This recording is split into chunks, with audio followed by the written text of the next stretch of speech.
If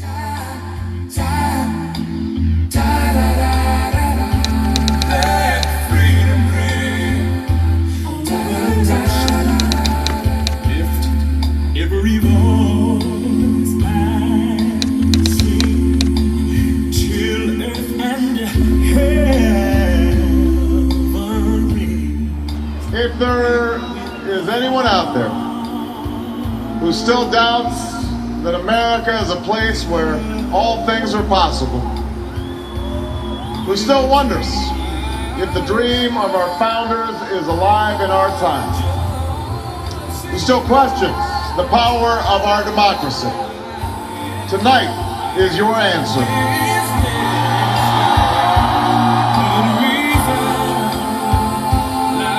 It's the answer told by lines that stretch around schools and churches in numbers this nation has never seen, by people who waited 3 hours and 4 hours, many for the first time in their lives, because they believed that this time must be different, that their voices could be that difference.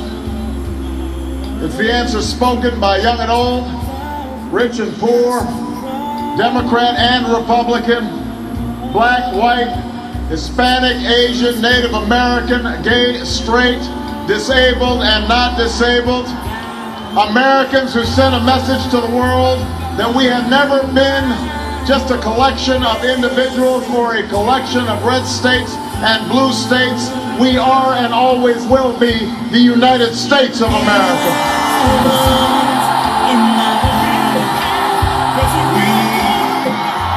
It was an amazing night, November 6, 2008.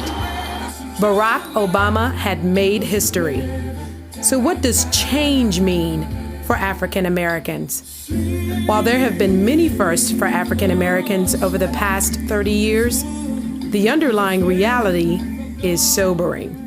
In a study released in 2002 by the Pew Hispanic Center in Washington, D.C., researchers determined the median net worth for African American households is less than 10% of whites who earn a median net worth of $88,651. The median net worth of Hispanics was $7,932. African American households lagged behind at $5,988. The unemployment rate for blacks is more than twice that of whites and about 40% higher than Hispanics. So what does it mean to be African American today as compared to being a Negro 70 years ago? We will attempt to answer the question, what is the legacy of Black America? What do we know about where we came from? What our culture is? We will look back at the best example of a thriving, self-reliant Black community in America, where Black people worked together in a spirit of cooperation, where they achieved wealth and prosperity in the midst of blatant racism, violence, and ignorant opposition. That community is Hayti in Durham, North Carolina.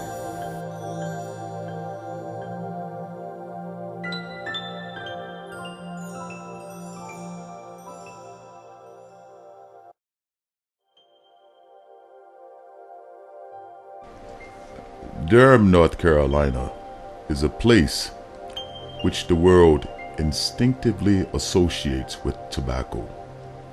It has, however, other claims to notice. Today, there is a singular group in Durham where a Black man may get up in the morning from a mattress made by Black men in a house which a Black man built out of lumber which Black men cut and planed. He may put on a suit which he bought at a colored haberdashery and socks knit at a colored mill. He may cook victuals from a colored grocery store on a stove which Black men fashioned. He may earn his living working for colored men, be sick in a colored hospital, and buried from a colored church. and the Negro Insurance Society will pay his widow enough to keep his children in a colored school. This is surely progress.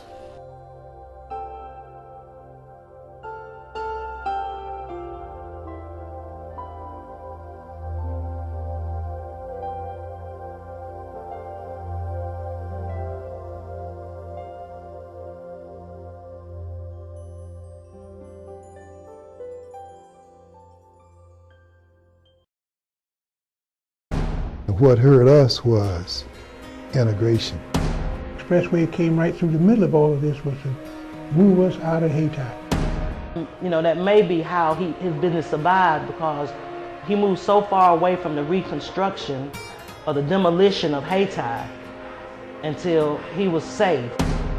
And there are reasons. Some of us assume that this is a new integrated society and there's no need for our children to carry that baggage with them, which personally I think is insane. I think that all kids should be firmly aware of what Uncle Larry, Grandma and them had to do in order to get you right here where you at right now. Of a physician, a black physician, or you could walk a few more blocks down and you were standing in front of the home of a respected teacher in the neighborhood. Or you could walk a little further down and you were standing in front of...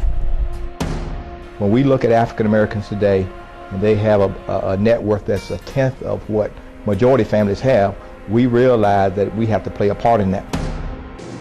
You don't measure our society by how many rich people there are. You measure our society by how many successful young people there are. And our society is a failure, an abject, complete, 100% failure. That your mission is to save the next generation behind you. Because if you don't do something soon, there ain't gonna be nothing to talk about in our future. Because our future is being destroyed.